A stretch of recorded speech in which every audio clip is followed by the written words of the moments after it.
السلام علیکم۔ جیسا کہ آپ جانتے ہیں کہ قاضی فائز عیسیٰ صاحب کو ریشمہ نے بہت زیادہ پریشان کر رکھا ہے، اور اب تو ریشمہ کے ساتھ ایک دلشاد خاتون اور ایک اور بھی آدمی شامل ہو گیا ہے، انہوں نے کہ سپریم کورٹ کے ججز کو خط لکھا ہے۔ اسلام آباد ہائی کورٹ کے 8 ججز کے علاوہ لاہور ہائی کورٹ کے 4 ججز اور اب سپریم کورٹ کے بھی 4 ججز کو خط موصول ہو چکے ہیں، جن میں سے 3 دلشاد بیگم کے نام سے ہیں اور ایک نام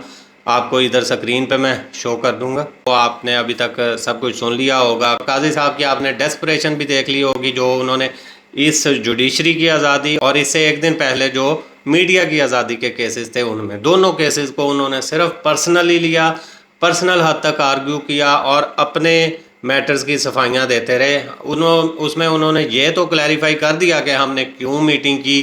کتنے ججز کے ساتھ کی، وہاں میری بیگم صاحبہ موجود تھی یا نہیں تھی، لیکن جو سپیکولیشن سب سے زیادہ میڈیا میں چل رہی تھی کہ قاضی صاحب لندن ایگریمنٹ کے تحت ایکسٹینشن ڈیمانڈ کر رہے ہیں اور اسی وجہ سے یہ ساری اللیگلٹیز کمٹ ہو رہی ہیں اور ان کے اوپر آنکھیں بند کر کے بیٹھے ہوئے ہیں، تو اس کے بارے میں قاضی صاحب نے یہ 2.5 گھنٹے کی سماعت، یعنی 1 گھنٹے کی انڈیپینڈنس آف میڈیا والی اور 1.5 گھنٹے کی انڈیپینڈنس آف جوڈیشری والی سماعت میں اس کے بارے میں کوئی کلیریفیکیشن نہیں دی، کوئی اس کا ذکر نہیں کیا۔ اور دوسری طرف وزیر اعظم صاحب کی سٹیٹمنٹ آ رہی ہے کہ قاضی فائز عیسیٰ صاحب نے اپنے مکمل سپورٹ کی یقین دہانی کروائی ہے انہیں۔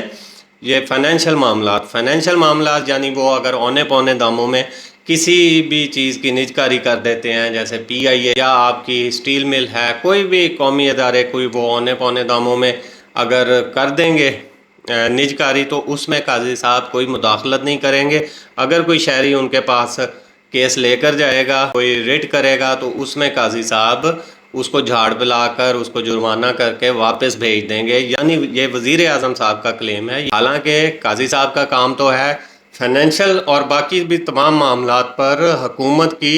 سکروٹنی کرنا، دیکھنا چیزوں کو کہ حکومت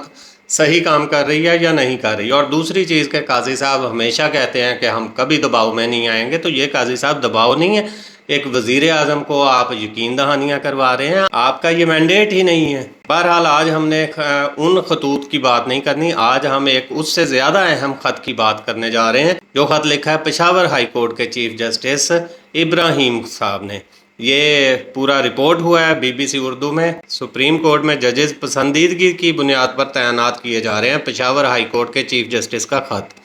پشاور ہائی کورٹ کے چیف جسٹس محمد ابراہیم خان نے پاکستان کے چیف جسٹس قاضی فائز عیسیٰ کے نام ایک خط میں لکھا ہے کہ فیورٹزم کی بنیاد پر آپ سپریم کورٹ میں بھرتیاں کر رہے ہیں۔ جسٹس ابراہیم کے مطابق اس وقت سپریم کورٹ میں بلوچستان سے 3 جبکہ KPK سے صرف 2 ججز ہیں، یعنی اور دوسری طرف 4 ان کے سپریم کورٹ میں ججز کی ویکینسیز خالی ہیں، لیکن انہوں نے قاضی فائز عیسیٰ صاحب سے یہ سوال پوچھا ہے کہ آپ نے صرف ایک ہی جج نعیم افغان صاحب کو کیوں ایلیویٹ کیا ہے بلوچستان سے، جو کہ آپ کے اپنے صوبے سے تھے، آپ نے ادھر پشاور کی طرف کیوں نہیں توجہ دی، جبکہ تمام ہائی کورٹس کے چیف جسٹسز میں وہ کہہ رہے ہیں کہ میرا دوسرا نمبر ہے، تو آپ کو مجھے بھی کنسیڈر کرنا چاہیے تھا، ایلیویٹ کرنا چاہیے تھا،